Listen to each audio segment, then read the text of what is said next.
Yadem adesmama premuato yamamunyina ha omemu nsam ne ama wodo so de ayensaka ene se aboabu ano ato de premto breka sebo a yene atiefuo si hu nkonwa awie yi utie firi peace 104.3 FM so okay 101.7 neat 100.9 nimi ansa wo se pass abeka junction akra eno ati hello 101.5 FM wadum kumase Ghana man temye dunsia baby a wote yenkan kasa fidie be seduasia nim ne ekire kwamonone a be seduasa peacefmonline.com ghana today.com so abode yetiefo kwa obenya bia kan ejampanisi akwa sosem denti otuntose otunsoma na nka de mirika befa de edikase ebonmu akotene bia ne se openi a watu frank ama MPP amanyokuo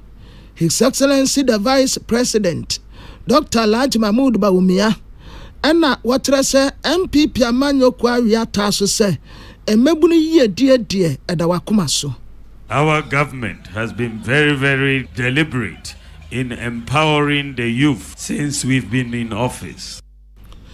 National Democratic Congress NDC amanyokuo en womutrese voter register ya yedebeto aba December da etoso enson no omu hunu mu yie enti esese omu mampenimfo eyanshisemu efa ho. So we are calling for forensic audit after they have now admitted omoko admitted say problems wo register no. Na enanso MPP NDC Manifesto yabese energy sector Ghana Pentecostal and Charismatic Council and two political parties for say womunka ensam we bebua yedie enya atemdidia Food and Drugs Authority for katra womanfo say yenya resiremu wo mu aba beto dwasa sa enwo ayedie yi ebinum de Sudan na en wo mu de ye yanka yakomante yeyem. Said you start here link here, no. You call to the Ghanaian markets here this year. The pick is last year into this year, no. 94%, and you okay. Na and the Constituency Watch ayensa we mu ado ejira bato mpesi so. Yade asedama MTN ya wode 4G plus yaba. Ekuta fastest connectivity sankuta internet speed ya. Ete wo bia de entichusu MTN tebonete.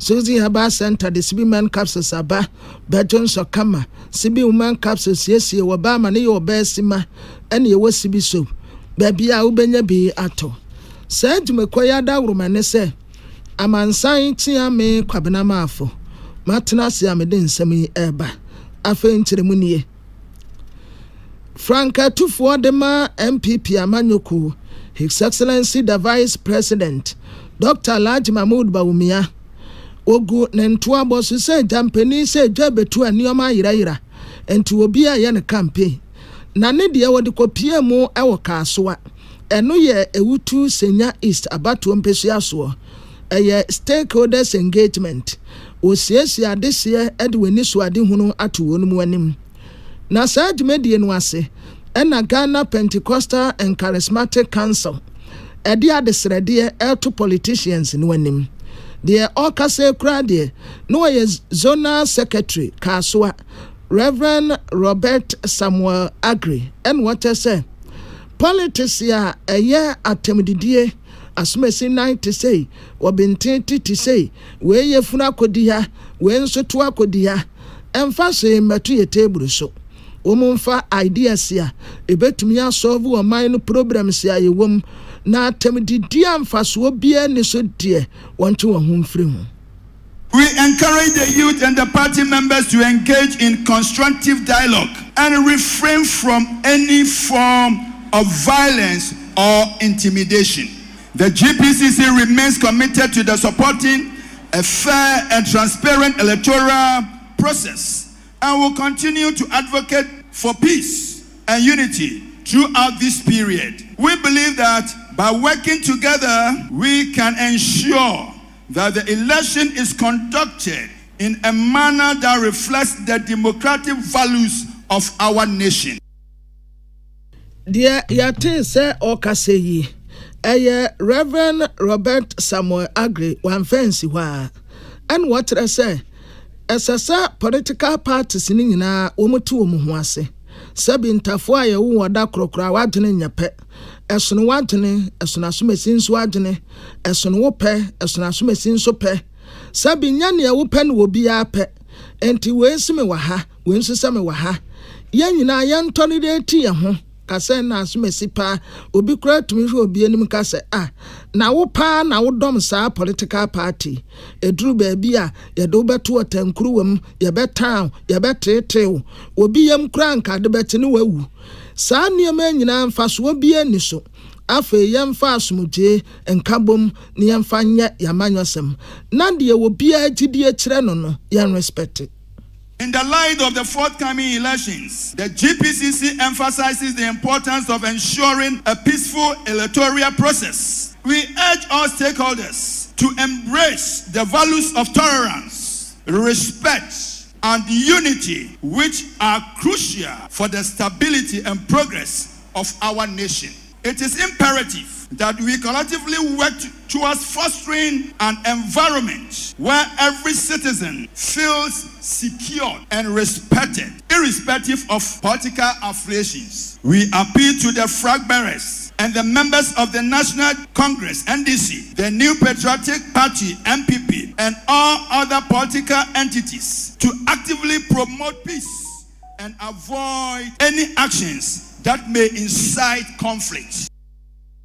Na enuati ena wosre frag beres no frankatufuo no se enambia precious yefiri niti enti womu a womu sontakrache no womu nka nsɛm a ebema asomdwe nkabom odo ene koro yaba na womu kasa se takre wejemu a womu titafo nso besua. Ghana Pentecostal and Charismatic Council GPCC urges peaceful conduct ahead of December 2024 general election. Kasua Zone. The Ghana Pentecostal and Charismatic Council GPCC, representing both national, regional, and zonal executives, calls upon all political parties, their flag bearers, aspiring members of parliament, youths, party members, and the esteemed people of Awutu Senya Constituency to maintain calm and avoid tension before, during, and after the forthcoming general election scheduled for December 7th, 2024. Dear yate se okasei Ghana Pentecostal and Charismatic Council Zonal Secretary Kasua Reverend Robert Samuel Agri na President National Affairs Clergy Council Reverend William Baku ena wadi bi to aso no wache se wosha Dr. Alhaji Mahmood Bawumia na niso ade hunu na eye pa wo mutanechi. On the 28th September 2024, ya share wo achievement, wo policies, enema wodi egu akwan so a wode eba be ya boa Ghana mai. The National Affairs Clergy Council say, Yen Kanchela will say, on the 28th September, we are going to honor you, and on that same day, we will declare our support for you. Our support for you. We are President National Affairs Clergy Council, Reverend William Baku, Yenia Pius Bedu Banson. Na Dr. Alhaji Mahmood Bawumia Kronwa Ewutu Breku na omo afasa kesi omudie omo ebonopo yefrano Awubia Festival etifia asema wode to so empowering the youth for development Toro festival to build Ewutu estate ya watrese Ewutu mebuno eno wopese wofasa akwanye so na wasa wokomu dense wanyere wo ho na mre papa ewo mu anim na saasemu yi ena Dr. Alhaji Mahmood Bawumia wotu franka MPP amanyoko tirese wo we de wo mutim no krampo ene MPP amanyoko ani so ade hunu no pepe difference bi akura ense denim sa wo hye fitibra MPP amanyoko betena akonwan so a emebunu yi die da wo mu akoma so pa eno wo maye nkakran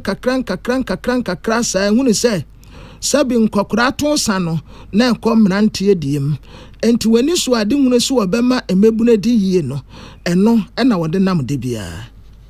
Our government has been very, very deliberate in empowering the youth since we've been in office. We have introduced the free senior high school education, which has resulted in about 5.7 million children benefiting from free SHS. At the time we came into office, even chalk in school was a problem because all the meat was finished and we were left in the bones. But today we are buying tablets, computer tablets for all senior high school students in Ghana. We are also buying laptops for all the teachers. We have invested a lot in technical and vocational education, and we have made it free. We have restored the teacher training allowances. We've restored the nursing training allowances. We have implemented Agenda 111, which Ewutu Senya Hospital is one of those, which is coming to fruition.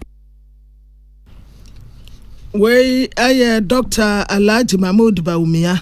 Na nuati no wakatra adesia ewo empotem wonu mo se asemini na monframem no pese wotene no Afrika so ade ko wini ba kwantempon no a wo mo ye no omu se wa ye ko wasefo kwanya ente ye ko wasefo na afa ho ka nyina o kire se da bi MPP aban na afa ho ka. I think you really should thank him a lot. He has done a lot. I also want to make one thing clear. I chaired a committee. The president asked me to chair a committee. That committee was the Critical Roads Project Committee. I chaired the committee, Chief of Staff, the Minister for Roads, other members were on the committee. We had to identify certain critical roads for government to construct. Among the critical roads our committee identified was the 14-kilometer Kasua-Winneba road. This road is a road which is 100% financed by the government of Ghana. It is not an ECOWAS road. I identified that road as one of the critical roads, and we have done it just as I identified Adenta to Dodowa as a critical road, and we are doing it 100% by the government of Ghana. It is not an ECOWAS road. Nobody should lie about it. His Excellency the Vice President Dr. Alhaji Mahmood Bawumia, Acting President ma Ewutu Traditional Area, Osai Wahine Emma Ewutu Obrachre, 9 into Abosompim, Ena Ujina President Ewutu Traditional Council name 9 Abuokute Ajimai Wete ya Watosumi and San name, and what dear Futu ma Manofoni Titru say, one can somewhere the Asum Jebeba. Our political leaders must also remember that the people did not place their destiny into their hands only for them to develop predatory tendencies on the assumption of power, but they did so because of development they yearn for and believe in you that you can lead them to have it. As the election is approaching, they need to be reminded that elections are contested to govern, a contest of ideas, a contest of preferred solutions. There is no governance during war and electoral competitions for opportunity to serve and not to rebuild a nation destroyed by war. The people of Ghana deserve nothing less than peace and stability. Our lives are more precious than pain of losing election. So no matter how painful it is, it will not be enough justification for killing ourselves. We owe our nation and children of Ghana the duty to ensure peace and stability before, during, and after election.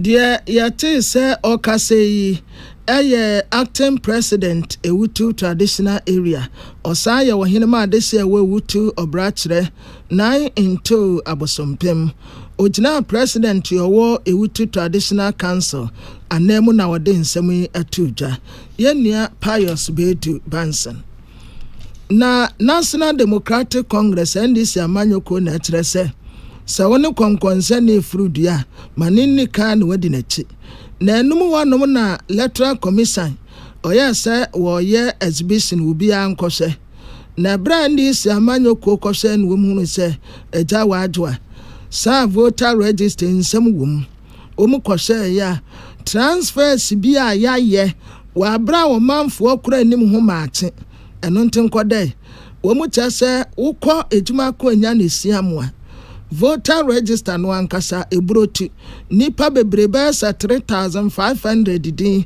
ɛne yɛde awurawuram na no ɛnra electoral commission bɛyɛ press conference a wɔkyerɛ sɛ ɛyɛ nokore asɛm no a NDC amanyoko ɛka no nokore kakra ɛwom ɛkyerɛ sɛ pusiga electoral officer no a wɔ district 1 no ɔno na nam no so asa transfer no course wonti wo ma suspend no adwuma ko anya ne siam hɔ de no nso na ɛyɛ error ase nipa bi a some time ago ye voter transfer na nkɛse yi din ni free mu but sa de ni nyina bo mu de kɔ hɔ enti na bɛyɛ 3500 balance begu akyire no ɛno nso yɛ mfomsoɔ na no na NDC Deputy Director of Election and IT Dr. Tanko Rashid Computer any Peace News kasa no wɔkyɛ sɛ daabi adeɛ no asɛm wɔ ni nyinaa mu voter register no asɛm wɔ ni nyinaa mu enti si yɛde bɛto aba paa deɛ a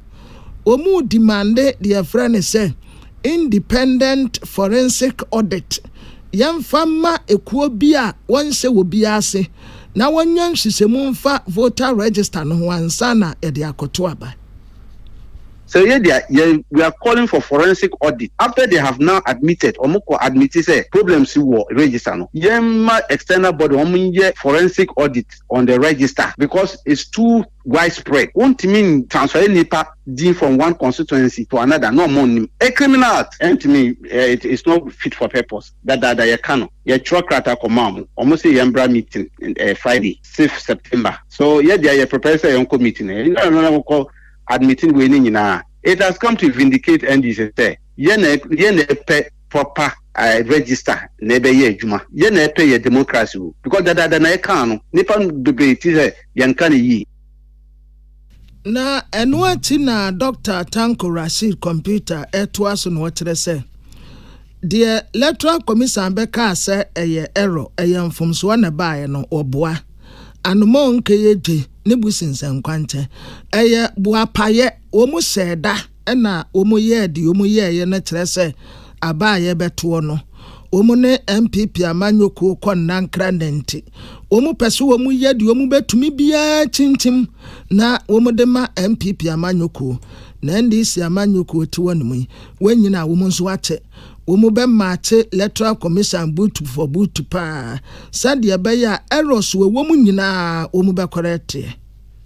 So there were calculated attempt to rig. Omo pede omo rig election no your opponent no. But we were fast enough. Yeah, eagle eyes, you've seen them. That the country say, minia election management ya. Or be by the country say error, a mistake, or be we election. So one catch na. If you don't catch ma, on country say error. It will pass. It's only when you catch him, then you come and tell you that it's error. Then winning now, you tricks we now more use. Dear yate se okase yi ono na oye NDC Deputy Director of Elections and IT Dr. Tanko Rashid Computer yenua Isabella Danson na Deputy Chief Executive Food Division Food and Drugs Authority Roderick Kwabena Adade Eje ena okase ose ataka kra think as ebele 6 to 7 years thereabout. And a beto just say, in baby a Ghana for Mukoshin free. And we are Yayan of a first and Kauqua star major hour. A baby a ball a quine one. And once woman and near bay, na ye dear good drum. Ya walk a cry, ya dear summer simu, Quabanaki ticking mu a bit simua. And we never na ya sone kakra nkra ya kwa koton wudaso omu mfa hye mfra se omu kosua firi hiu na omu de Sudi ede beka ho na sa Sudi no FDA for kire se ehu papa se konipedue mu a bone ebetumi de edi wo no na bra woni Peace News kasa no kire se o best 6,000 palm oil producers ena omu ye nkyerɛkyerɛ de ma omu kyerɛkyerɛ wonum sɛ saa adeɛ no a yɛfrɛ ne sudi no a muhu ne saa no sɛ kɔni pedua no mu a bɔne a edi no sɛ munimu anka mma wo bia kora tirim sɛ wɔde bɛfra ngumu aton ama nipa 7 years ago. And every year, dictators in before the South Sudan died, no air fra and cocoa. Now, I do not to know. It's me cause cancer. It's me many by for crap. As I say, yes, it's a luna ye DH for so many years. And yeah, home and church. Yeah, console, yeah, testing, yeah, training for even over 6,000. At see now palm oil producers. It is actually me. They said yeah, core market, yeah, market to me. No extra yeah. Say assume I seen that this and we yeah. Said it to me. It tracy quiet, you know. This year no, we have better news because said they start here and here no. They call to the Ghanaian markets here this year. The pick is last year into this year no. 94%. Are you okay? Dear yete se okase ye road kwabnada de eje wan fans ho wasan e de adesrede magana fo se ye de yenya aweresremu wo FDA fo mu na enwo no yenkoso ana yenni but ye di no so yemi yeni na wesan se sebe yefunu bone de oni masa. It is here no there's better compliance. Ghanaians should feel free to eat their food. Almost as some who be beer or bisa, baby, I'm going to or you only free no bisa, vendor no, I will tell friend who say when you are working, and then we should talk more about it. As your cost a year come some more and more. No, and many phobia or more side no, almost so is true. Who says it here, and we will not accept that. Ebia, okay, and near ye, or Ebia, as ye, you'll be home tonight, bisa, but meaning I know, and you're very sure signs are obedient to me. I say, ABI, be woman as they be. That's why I see for home come on, be Saudi Papu, I will to a friend of honor say, when you are once is I didn't be woman, they be no. Dear Yate say or Kase, Deputy Chief Executive Officer, Food Division, Food and Drugs Authority, Road Kwabnada DJ, Yenia Posia Mensa Bunsu. Na Electricity Company of Ghana, enable a man for money. Mita no affairs na ebobo honom no omuta se esa mita ne de na enkokora nti omu chenyini nyina de mita fofora ba no sa mita foforo no na enkofo tiemu se mita ne te se moti ayabo nani so communication na no no omu tre se ahan eyansese bia ECG fo de aba enti September ne da etosu mienu edi kwesi ne da etosu eduasa omu ye exercise omu 10 meters ya dada ne nyina entimu a mowo makola teshi legon Roman Ridge kwabenya mampon dodo wa adenta mu meters na boho ye dada no yasesa ne nyina ne ama mu fufuro ni bi Deputy Managing Director ECG in charge of customer service Engineer Buedi Asamoah ena woka ye kire yen ya shasia ene de ya shasia say ye ba be sesan yo meters aba do I pese sesan ye meter mako mpim amiunu ni aduonum ene sese sesan wo sa dwumadi ye bedi ho te shasia ne eye meter ye di ye adwuma na ye hwe wo kanea wo yusu no na kese ye timi ehun say ebia na wo twe we kania wode edi dwuma yesei ne ye de ho be la ma no watua eti we de nya no some kra eye dwumadi a yanimu nyina ebom ne yedi na ma electricity nso yeso dwumadi na timi akwa animu edi se ye nkrofo ba no mbese samita na yesere mo se mo ho akonya enye electricity fo nko ana eba ye ne ye nuanom bi a from suppliers omo no mdi meters ne ma yen to omo nkrofo enne Ghana fo nkwada ya tete wo mo ena beba fie mu abesesa samita no na no ati na engineer Buedi Asamoah kire say say ye ba be 2 meter no na sa wo de ka wo so a ka wa kuma to yim o mbe transfer ni nyina de egu foforo no a o mo de ma wo no so na watu anti anya den kra na ye ibo meter ni wi a ebu wa ba boss o matokane enra me to en na mo ba besesa me credit mo amfa ama me ye hye mo bo se ye se meter na don hwere aduanan wotwe wo kane na wo to ya ansa na ye ba besesa no wo nsa beka enya dada ye no kre ne ye ka kire wo nsa beka ena wo so di yen ka enam se e ka no bia na e so ntimi ntue ni nyina mprempre mu no ne ye ne se ye de sa ka no ba 2 meter foforo no so ne ama America kra na ke se otua nkakra ko si se obetue bi Dear Yate so Kase engineer Buedia Samoa na managing director no ankasa Samuel Dubik Mahama ena wotre se mita no a wo mode bobɔ no emu obi amfa nyama nwosem. The one thing that I will beg our friends in the media and I would beg our customers is that let's not politicize this exercise. Revenue generation by ECG is very, very critical to keep this sector alive. Paying IPPs is a very, very, very real situation on the ground. Every single peso counts. That is why the company is cashless. Please, please, let's not politicize this exercise. Let's not have the politician having to call to say, oh, suspend this, consider. Let's not do that at all. Let's learn to conserve energy in our homes. Let's turn off devices that are not being used. We have over 6 companies that are doing this exercise. Wey ECG Managing Director Yera Dubik Mahama Esquire. Yenya Patricia Sefafesa Dauruma and ye chief wenye biti ye. Institute for Energy Security and Womo Kaka Woman ye. Omo trese petrol buo diesel buo kresin ni nyina ansha ebegyina bebi agina no a trese ukwa edwaman so a September yi omudi omani edi ekire no a it look like pebare ni nyina etina bebi a etina no ense da nko soro bebre mum esa akura teba fom. Security Analyst Yowo Institute for Energy Security Yera Adam Yakubu and what I say a benchina be ejine no abate be a gas and na difference kakrabe komua ebe peja. Over the last 2 weeks have recorded some slow depreciation, recording some 0.47% depreciation in value against the United States dollar, putting the factors of a slowed depreciation of the Ghana cedi and an international increment in the price of LPG by 2.88%. The Institute for Energy Security is projecting that LPG prices could rise by 2%, owing to the fact that we operate a deregulated market and with no policy interventions coming up anytime soon. We hope that this is what the market would look like going into the first 2 weeks in the month of September.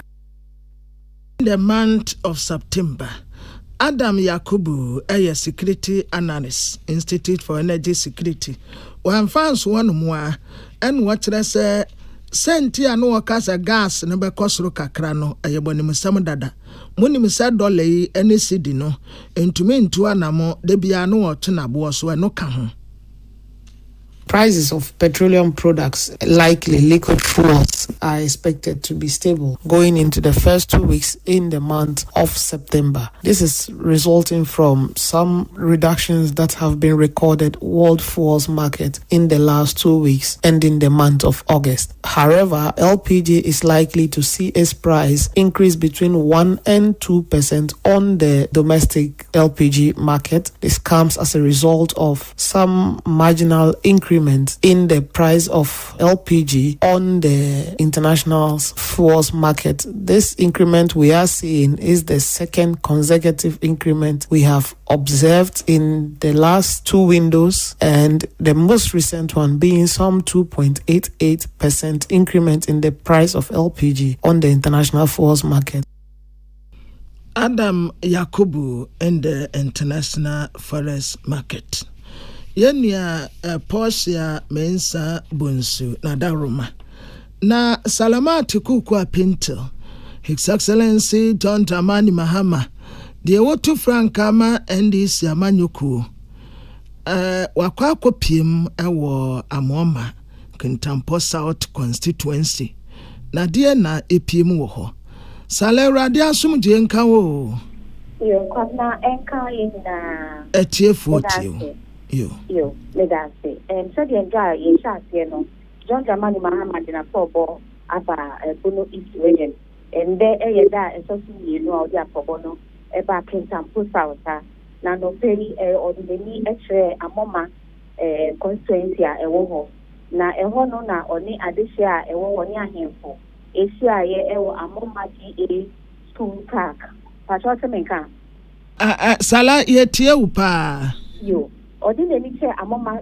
DA school park no na oni ahemfo eni adehia ewo ho ebo dwadata ho no ma odi ni nsemo a wato ni bi se ye nsemo a edi sakaya beba o my Ghana mu edi sakaya bema Ghana fo a ewa ha na edi ejuma so abe embebunu oni o kasa no ka se Ghana o wa aben mu no oye mpunsu juma pepe ebi ti sa kwan ebi ti se schools ebi ti se hospitals any teachers bungalow sa mpunsu juma na oye ma community amoma fo no na ebi o ho no ma we wie ebi o ha ebi mental level la na ka esenka ebi anyama ba ko me ebi ede ka ho na sa school dan teachers bungalow ni akwan na oyi ye ni na ebedi mu na ho aba ama adise na ho no ofi aben mu pe aban a ewo fi ba e wan fa ni san ka bibia wo ho nti sa sadia na edan ne tie sadia na akwan tie no sa na tie a ende odi na fo obo aba bi o na na ohi na owo ho e ka se ne se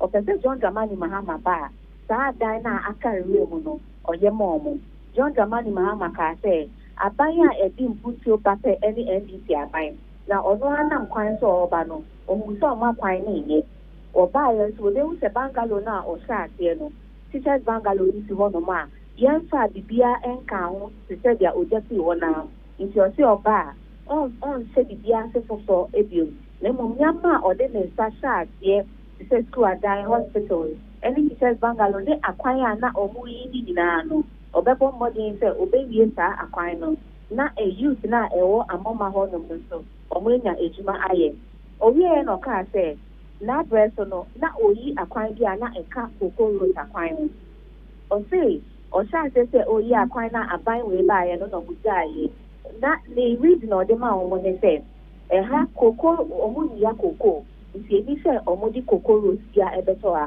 na so say amoma ha no omu edia coffee so mu dia coffee a omu so coffee no so na so mu ye mu ejuma akwanya na omu de nam so enam sa ye nti sa akwan ni de abai we amfa ni sanka e na so omu bo say oba be ye sa akwan na ye ni bibi ti say aha nye ana kro bi so enye omu nye koko kia ye ni say ye mo omu akwan nti sa de na oba obetwem se bebi o ho na so omu ye kia ana omu di kimedi e say omu fa akwan so e de ye akoniaba sa kwan no se ye dika kokoro no a obe sa kwan no e dia momo me no ka se die John Dramani Mahama asa di ni aba de pie be die so ayoya aha e na so we no a e so oba ofi ha no ma ordinary e be tre yedi oyi obeko 2 east and 2 west e ho oni ahemfo eni adisha e ho e be kasa na yeti John Dramani Mahama bra oni ahemfo eni adisha e ho amoma e kasa no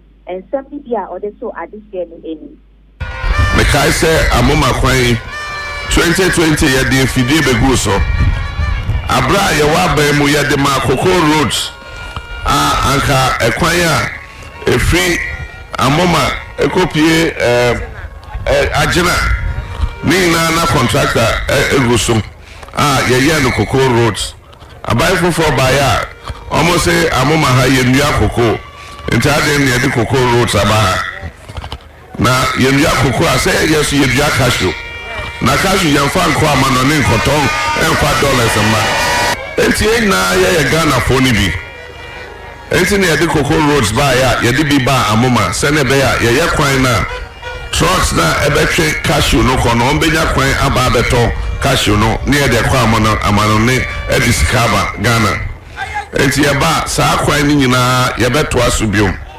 2020 ye di fidie begu sa kwan so ye to abawie ya eno mbesa kwan dear yatin nkan His Excellency John Dramani Mahama yenia Salamat Kokua Pinto na sadia Peace News ye no efrebre kwabre no Manifesto so MPP ni NDC amanyo kodibatuja ena ye tase ne sebesepani nkoni na haban baabi a yeduru sisi ye energy na energy uko MPP amanyuku afemu a pani baako a waben ewo energy sector wonmu a odimu akutuni ye pa ye yenia kojo poku ensafua yansa Akan ono so na ye kasamafo eba no energy a ema MPP amanyuku opani Awurade asomdie nka wo Raja Sunji and Council and Kawati for you know, but your way there. Oh, Radiadum. And where pa a tier 40 a dear potty in a war energy sector ma or man for a ban MPP manifesto. I'm say MPP manifesto no, you're not a per se, my tier 4 for say 1 year per se, a standard of living will be a who say. Said yeah ibitwa oka na osu okakra bi atumi aka obotom no podcast no standard of living pese ye nhihye a ebeboa ama ni paso ho ahenha ne kakra enti se utie ye papa Dr. Mahmoud Bawumia baby awakobia no o say ene no kro yiwum no ye the oil and gas which is ye fat gas ne fango ene ye nyina mahoden o pese ye explore solar no nyamede we are not cheye see to me the 2000 megawatts of solar e kan yinama hoden ho a e be to me at the electricity bill ne so in some instance no we have even done a calculation in places be or ha be to me perform as low as 50% because any usha the utia for electricity no do na no that na ne boy yet no and to see if you say you gas the free now, yeah, added 2,000 megawatts to the solar, to the national generation. Now, that will be able to bring down the cost of electricity drastically. And a major statement or MPP for a manifesto. And it goes to the heart of standard of living. Also, energy sector, no, ababe sector, be a account be electricity, and our fangwa, de baba, boani, am electricity, and I say, petrol. So here petrol is what G4O, which is good for oil in Shishayana and buy maybe no yaka. Say ye bese mu Kenya na impono ya mana ye kese. Say the beya a bit to stabilize your prices of petroleum products. And in the last 3 windows, no petroleum prices above from. Nina no abijina in Pempensua, ye papa Dr. Mahmoud Bawumia said. And no tembia no na ye pese $1 na ye de back remove between ya waka. Obi piska kwa manonia ozuo Ghana midiwe aba muntua me $2 billion na memfanko eni sa the Ghana ka anasa wo the upango prayer because gold for oil no I very successful no ye expanded gold for oil ntine wo the ka now the fango ba now the crude oil ba now o piska itioka ye say the gold na be den ye the gold at the bemau and the gold for oil project no ye expanding no enyo ma etoso miensa eye mbabunu adwumayo no osha upstream adia na Ghana o say boy pa free 2007 yenya fango Ghana no osanka ba now ye drew be 400 and now 3,000 barrels a day and ni sa nkeka hon ankwa nimu for the last 10 years no ye fango a yetu no enhihye ye abafom Dr. Mahmoud Bawumia agency share manifesto ya say ye pese ye vamp up your production in the upstream. So the beya a day again private sector led initiative no this ikabe back to kunim na ubia so ho hehano any ye fango about 120,000 barrels a day. See to me it is fango no up about 300,000 and 400,000 barrels a day cra a day ahoto ebe bretimem for na Ghana for so omu kruba to me adwuma which is upstream no you will look your Ghanaian content no in Juma ya hyehyɛ to ho you two fangwa e kɔ Ghana for ho na Ghana for na yes en Juma no enu betumi aboa amasika so aba ade a me pese me ditwa to the 9th 10 no ade bi a ye friend no biofuel a ye de sava branchi ene beye eni se wo hwa obia to fuel na yeto no 100% gasoline and diesel. And she share about to save the environment, which is green and there will be a kind energy transition. Ye pese you fuel na yeto no ye did be a friend ethanol efra. We are manu na ukwa and uko US uko Europa fuel out to go kemono 85% petrol, 15% ethanol. And your friend of bio well. Ghana, your manifesto idea to get MPP Amanu Kone, to just say Senator Maumia be a president, you pay your friend E90, which is 90% petrol, 10% ethanol. And the fango be from an oniabano, and you know, you better Ghana for Itia Banchi, Nambanchi, no, ye ethanol. Ethanol no near the befra.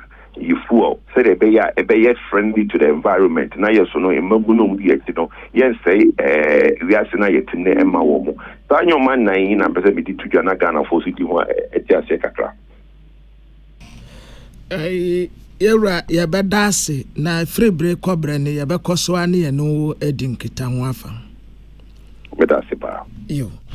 Etiefo wei eye kasamafo ema energy. MPP Amanyoko Manifesto Yera Kojo Ensafwa Poku na NDC Amanyoko Afemonso near Okasama won Ebano Energy Manifesto Noa Aye Honorable Edward Bawa. Honorable Assalamu alaikum. Alaikum salam. Apomu Nyamia de Mauzo. Yeguson kakranka kramete unkate. No, Abuba don't name my who can okay the Ebe kakranka. Yo, Diana NDC Amanyoko Manifesto Ebano Energy Amopese Omanfo Eshe. That's first and foremost, I was here who said, on my India, our economy, do my aging, whether a school, a factory, a bank, meaning a bit year, a energy, you can't energy either a farm goer, a fair pick for another DJ to come. Another electricity, you all can hear, it might be played, I got a factory and what have you. It is our economy, a grower, a food for our energy, a idea they have. First and foremost, okay, energy is why you pay more, basically, the first one, a power, and the second one, a petroleum, and I said, you need to be fair, no carpool say energy. But your first one, a car, and it says, first, your bumwa, you see the energy sector active. The first one, you say, I was here share. The sectorial management here, share energy sector. And only in terms of regulations, what are the type of regulations that are governing the energy sector? I will see a realign I will see a share the PURC, Energy Commission, NPA, GMPC, Natiponia. The reason why I institute and I establish I will see a share whether or not deliver on their mandate. One area, a total review to see how we can realign that. Two, I was here making sure say in the space also you bring young or big my then or big me share energy sector so I'm so we know the best of energy sector. No when young or big me I then on big me share sector no about just on big me share sector now. Yeah, but there okay. That's the first, so we'll look at that. Now you have power more. Meaning I told you say as a country no over the years you have serious problems power sector. One, na generation. Two, na fuel security. Fuel. They running generating plants na electricity. Three, a car energy sector. And four, managerial na makan 17. A bad generation ni more. Only some now. Tama NDC bar government more 2009. Now you increase generation capacity from 1,810 at the 4,292. We have almost consumed that amount of power. And to the first thing I say, you see a share make assessment. Ghana cry energy saying power send here every day at the IS. You have an assessment of it. Also, would you say your idea is a transition, energy transition. Energy transition is we are assuming now after say, I can say, my you see. Found and find near a friend and produce energy. You use found war, a produce carbon dioxide, say, your environment. And I say, over to say, your friend say, carbon dioxide is soon talk. I say, the one of the reasons why you have a parliament here, whether a bit man is Eddie Amaku for an asset. So if you look at all those things, I was saying yes, your pack. That's how we are going to deal with it. And the renewable energy idea you also deba. Say solar energy you can or solar battery how can we do solar? You identify areas that my wind. How can we do wind? You also identify the area my hydro, mini hydro near generating so you need generating power. You make generating better 100 megawatts and that's less. If you share Palu, you share Hemen, you share Juale, and you share so there is a fourth one. But basically these are the mini hydros are what you share the way they can. That's one aspect. Second one is a car. Many working. Says Satama na NDC free power so. Now your car ne from Nkrumah United through 2016 December. Ghana bought one 2.4 billion. 2.4 billion. And now I'm working. Share just independent power producers in Ghana and ECG and about $1.5 billion. Share just gas Ghana Gas I taught a free Jubilee partners or more using the Diomoka $600 million. Share your friends saying OTCP, that's the ENI for failed those who are Modi gas are buying some using. And also the Diomoka $600 million. Putting in a Kabumwa a year $2.7 million. About an exchange rate a year 40.5 billion Ghana cedis. 40 and yet Ghana old cities no, make new cities no 40.5 billion Ghana cedis. There was a car so it is one area was your share. Your first thing is to making sure say ECG is scanning or turn electricity. No just how do we use the money? In Tiano a idea share. There were mechanism even the cash waterfall mechanism. When make sure say a be so a cash am be do wait man. And the last but not the least, Usha Ghana yenya fango 2010. I started producing fango 2011. Utimusana every year they increase the amount of fuel crude oil you produce. And now since 2019, Usha the amount of fuel crude oil you produce in Ghana I started off from. Now you see you fango Ghana. If you produce fango be DNT. First one is I buy I will say for this fango business, and that's the laws governing the petroleum sector and the upstream. The government is not ensuring that it works. And in 19 ENI, any government of Ghana, Echo Court or London, Ghana D4, DNT, so because of this thing, I want to invest specifically every Ghana, Echo Cote d'Ivoire. In the Cote d'Ivoire, no one institution Cote d'Ivoire is here. Omufango and Yakitwa. Two. Osha even the same IOCs that independent international oil companies now mean any government because of taxes. And Talo, any government of Ghana through GRA, over taxes. Meaning I say me Juma Ghana. Meaning say me Juma and manager was be 2 cities taxes. And this amendment could tell me 2 cities we no chairman meet me office now open up catch me say who 2 cities no me shame when I was say another 2 cities I meant to say and no be any government any independent international oil companies there are tax disputes between Talo and that of government of Ghana. Sandy investment and was Talo a year I make me produce gas baby I have media generating power plants my electricity and no a delay even Talo in terms of producing those anything and it can be a Nigeria gas or to be my Gaza near Podum Sumuno. A idea I was a share near shaking a bit my day, give it my share. It means you share the power sector, sorry, the petroleum sector now. It is one area we're going to look at very carefully. And the last but not least, I downstream. Okay. CCIA, Tor. Maybe South CCIA say, okay, the last time I tore a year to my own kite. Because I buy you by Tor, I Tor, Omunya Juma.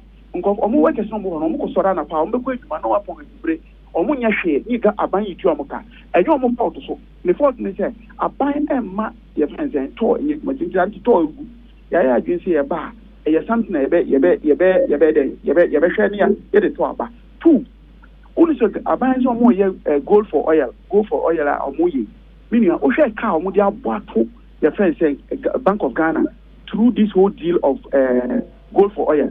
Ama even IMF akase I was so munjaisa program. Because our program na Ghana ye boka. E idea ye ba ye be hwe woni aye tie ni eden. Ni yi sa gold for oil ni fi but meanwhile minim say o hwe bulk oil distributors no nkofo omo krafango African amana neighbor no. Do we hear bebre e forex is the forex agent dollars on betimi there den de akwa pe fango na to fango na ba. Minia say only time we go Bank of Ghana. Some copy forex, they just get 20% of their requirement. That means so $100, only $20. They again say we're working with the central bank to make sure that we dedicate some substantial amount of forex for the operators within the bulk oil distributors sector. Same me at all found in the Ghana. But I was so stability of the Ghana city against the dollar. Even so, to me, forest, Emma, friends, BDCs. Now, when Timmy and stabilize who see now, the events every day, because then, Omoko found $1 no matter ton will see this. And the ton will see this, we are not see the need depreciate here. Or Quacoya, or Quaco found Oboka. It is that depreciation, say, I arrested the depreciation of the city, a bed then, a bed, and then John Mahama say, or bar, based on certain things a bit more produce or Ghana. Whether it is your friends fango, for example, it's a toy you bet my fat, your crude oil now you use Ghana no. You bet me get you bet me get call to near call refiner, near con one, near yet my refiner, near the atom Ghana. Yo, Eda CP.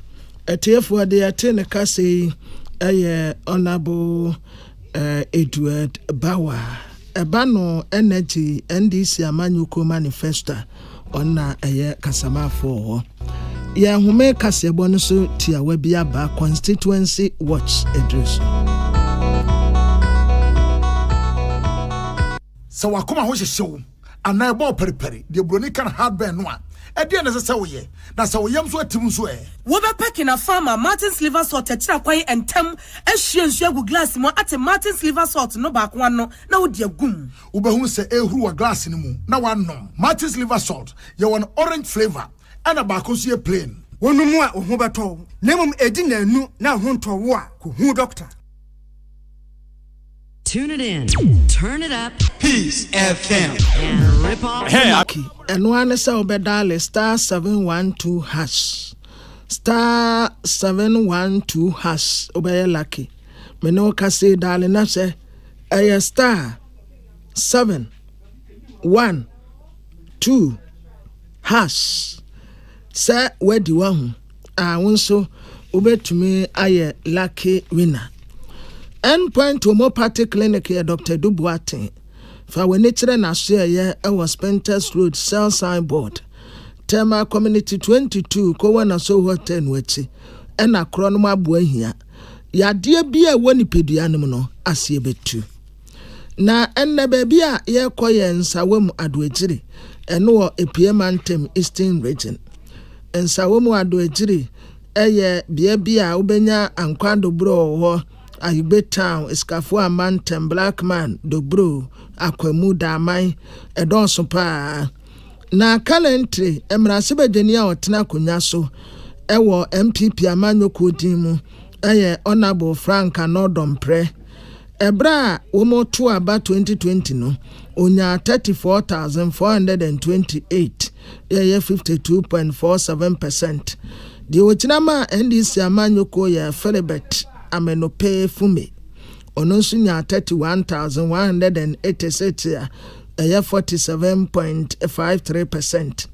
Na yebisa this year wa nsawumu adwejiri se ede na Honorable Frank Anodom preka ya umuse ahode to abama no me fi adwejiri zongo me papa na zongo hene also be si palace amai e wa adwejiri zongo also be asro park amai also be library amai before see e wa adwejiri zongo yes obetu wo afa also be support ye o sheye mbo se obeye yen lorry kwan amai o kan se ejana bia ai wa kroimu na ye ba kope o de bi be ka ho amai eno na ye wo park bi da ye nkroimu a ye frani Coco Park o sheye mbo so obeye o de astrotef beye ena yankania street lights ɛno so ɔhyɛ yɛn bɔ wura fi baako mpo manka ɔka so ɔbɛyɛ library ɔsɛ ɔbɛyɛ toilet ɛwɔ afutu Tish Town Aigbe Town wɔhyɛ bɔ bebree sɛ ɔbɛyɛ street no promise more sɛ ɔbɛma youth na adwuma na ɛsɛ ohu sɛ deɛ ɛma youth na ɛma wi sɛm ne wei kɔ so ha nom no nyinaa is about what adwuma sɛm na ɔhyɛ bɔ ɔbɛyɛ kwan na ma yɛ ɔbɛma yɛ mɛbu anya adwuma yɛ kanare lagri ɔhyɛ bɔ sɛ yɛ kwan ya sɛ ɔbɛhwɛ na wayɛ aman ɔhyɛ bɔ isin bebree na bɔ sɛ ɔbɛma ɔmo anya adwuma yɛ ɔhyɛ bɔ sɛ ɔbɛyɛ asotɛ fa aman ana ɔhyɛ mamefo no bɔ sɛ ɔmo ɔmo sika ɔmo de tɔn adeɛ no ɔbɛma ɔmo sika tɔn adeɛ ɔhyɛ bɔ sɛ ɔbɛyɛ kwan no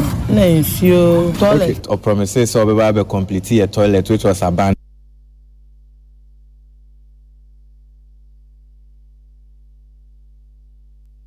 Mpotem wansa wo mu ado ejire na yebisa wo nim sɛ ensɛm a wɔkaayɛ eniema a wɔhyɛ mo ho bɔ nyinaa wayɛ oni osobɛ no wayɛ ne nyinaa ma yɛ palace wayɛ library no waboa yɛn cemetery no yɛn school no wabɛn laptop school no yɛ 2 wabɛn library yɛn school no nso wɔbubu bi ɛna wɔsi ama yɛn foforɔ ɛwɔ adɔgye zongo nim ɛmom yɛn zongo fo no NDC fo dɔɔso but yɛn MP no Sabita Fra wayɛ gyima ama yɛn NDC fo no sɛ afo we de sabi ɔmbɛto aba ma no wa MP na bɛyɛ ama wɔn no ɔmo hu bi da street light wayɛ ice totef no wayɛ yɛn park na nsuo tɔ a disturb yɛn wayɛ yɛn lorry kwan wasi toilet no ɛwɔ yɛn roundabout down ho wadom yɛn ama schools ni bi ama yɛn ma ɛso ehun sɛ ne use laptop wayɛ library fɛkɔ na nkola no ɛwɔ hɔ a omusua ɛwɔ zongo kɛseɛ pa wayɛ kwan no toilet no so wasisi ba omi ano yɛ Tish Town Aigbe Town wasi afutu wasi odu sechi krom ɔmo awie toilet no ɔmo awie masisi a yɛ use school no so na ɔmo hia desks ɛne computer lab equipment both primary and GHS no wayɛ computer lab we na mo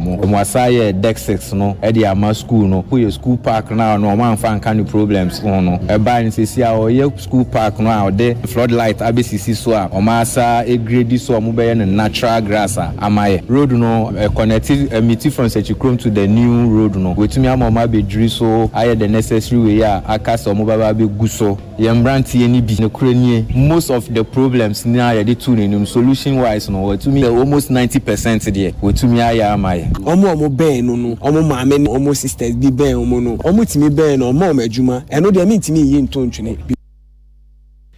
na eno achi de constituency watch team de ye ni nso hu ne ye ni Enipa 155,597 ene ya adihye ni omanfo a wonom ete ensawom adragiri abato empeso aso na mrahye bedwani a odi kan na ene oda so ete eye akonya so se mrahye bedwani e wonpotem ha eyununya for Frank Anodompre 2012 mu ena aban ete ensawom adragiri abato empeso aso saabre no na abato empeso an ebom eye ebri ensawom abato empeso aso anase constituency kopem 2012 a ye chemu emienu na wabra Peace FM Constituency Watch ye bepiemu e wonpotem ha no adehye ni omanfo a wonom wo abato empeso so e de abasobo emu odu e de mamrahye bedwani a ote akonwa so e yononyamfo Frank Anodompre yedu ha no wo chese enam no nyuma penti no omama ne din bebre ose ade yo adwumawura ye nyaa so e na afi abayie esanse obayie se obabeye ensawom adragiri abato mpeso aso emampuntu akonanim yebedu ha no ye ne atemamufo ne adehye ne bidi nkita ho omo kire se ampa ononyamfo Frank Anodompre oba na afenso abato etwam no bohye bebre ene ohye omo wabomodi edi ni nyina eso a se ye ensohwe na ye makina ye beka se ohonchichemu aduokono ene akire enum na omode be man se be kwindi fatana efatano kono na enye konkondu ase sectors bia oma bohye ewo honoma ampa sector bia nso we deliver na ase wabone homodin ewo hom wo chese oba ekwan ho a ekwan ho wabone homodin ewo ho ekwan bia na nka bicycle mpo yentumi fa so no ene anam no so emene ehyen efa so ema ebom ye pa titiri ne ofapaye ekwan afi jankrom kwan na yo how kese emom Sechikrom adragiri nsawoma nkasankasa krampo no na ekwan ho sem eye o how titiri emoma ene anam ne nsa so ema impuntu anase improvement bebre abaso so one ka enjai fi Ebri Junction Hospital Junction Kofa Hospital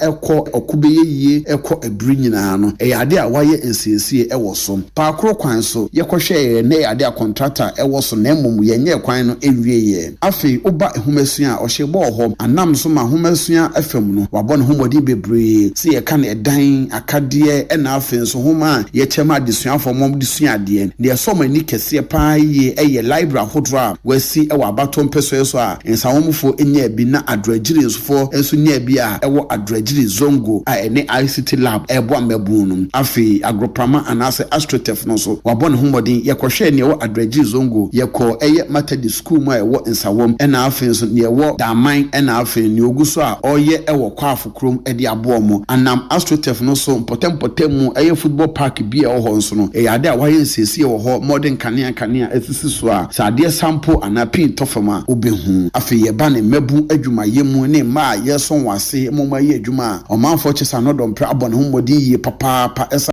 mabu a odo mo wura adwumum sa krankro sa aban nnwuma mu titiriw ne bambo nnwuma mu de edamufo a na yasa bisa wo manfo se abatu adrusu ebia dia na mobɛhya wo de ato aba penny obie ne kwan ma nkrofo na okase obeye we nso a oyeman onu ni pa hwehwe ono owotima owodo ma obia sani paro ne hwehwe mimi nyanko ye president MP na oka obeye na efe na no dompre oso obeye a pa obeye aman nti yanyanu mpo nani su ye hye oka ya asem parliament ya say ye pese ya ampa so say ni to me ba hard working visionary person obia every given weekend dia ye hunu wo ye constituency mu ha say no ano na ye beto aba ama no le hia MP like youth ne be dana koma so ye hia MP a obetima mayeju obetima a produce adwuma around our rebuilding companies na accord down na Lagre we have Canary ye pe obi a obre ne ho ase a otie yensu owo mmoa bibia ne etosin ewo anodom prem ensem a mi bisa nyina eno pepepe no no so oye ye MP oye adwuma nto no ane esa hia no ye beso no antenat mi hia mra sebedwani ono so ba uni bi akona o mikra saint mi pese wo support me ono so be support o ene ne ye de ahoto ene nkranhye sem ebe bre ye won san ma dwegire o kan oye obu nipa bibia obeke bia obedi wachi sa ma she medwani na ye pe no wa yenye obi a o kan oye honorable Frank Nana Domple obo nipa de bia kopo ye bia MP na obebo nipa se bia ni se ni aka ni nnwuma pa cho ye hia MP a obema nnwuma aba na membu ne emaiwa ne so enye biaye emfa Domple na hia MP a nnwuma no so ya be ye wo ne constituency so a onfa nko baby ofia na ne kroma na baby a enka ne constituency MP obebe nnwuma ma mebu o ma be ye boy sini bebere ho no ma ene omusisi so enye omo pese bia sebe omenu wi ana omebo koro no baby nnwuma na eni ho ti ono so ontimi na mo sa ye MP obeti ni panase beti nis de epe obeba abebusa yen den na muhia ono ye be fag enye like somewhere say o hono a o mami ko ye mom so oba no so be wi so opinion ye wo e de man no ana so nso mo man de obeso ye man because o man say be a formal education level uni set by a degree via ultimi nko na ni ultimi but the only video sa BSS graduate but onkuta sanejuma skills vi sa ngo fono so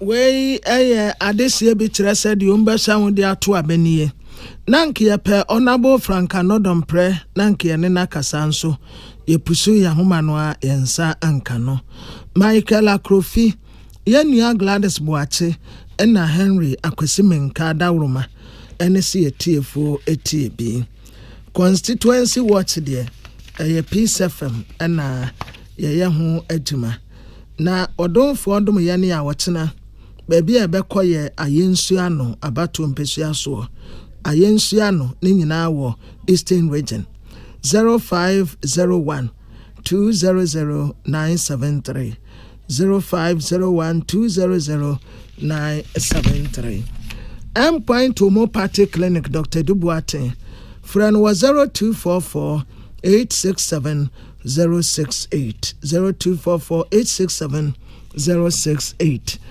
The luckiest you why lucky star 712 hash udem onsu tibe to me aye amansan tiame kwabenama afokase bonu wasi MTN kuta 4G plus ya ekuta fastest connectivity esan wo highest internet speed to so MTN tablet Suzy aba center the Sibi men capsules aba Oba Johnson kama Sibi women capsules yesie wo ba manitimu oye wo besma esan wo Sibi so pharmacy herbal and chemical shops ebi wo ho 0247111671 yadamase ama mumoniti a me mind koso ewo neat 100.9 ma me bia makwafo Mickey the triple darling hey Mickey wa all around ana abeku santana betna si okay FM ntebia abusiafo yadamase ama mumoniti. Tune it in, turn it up, Peace FM, and rip off the knob. Kwamaster, endpoint homeopathy. Who how the same? Okay, yeah, Onia, who how the same? Now who see? Bera endpoint homeopathy. Apo mude musa, yeah, no tantem. Bera endpoint homeopathy. Fertility, stroke, diabetes, with the fabra. Onia, who how the same? Crana who see?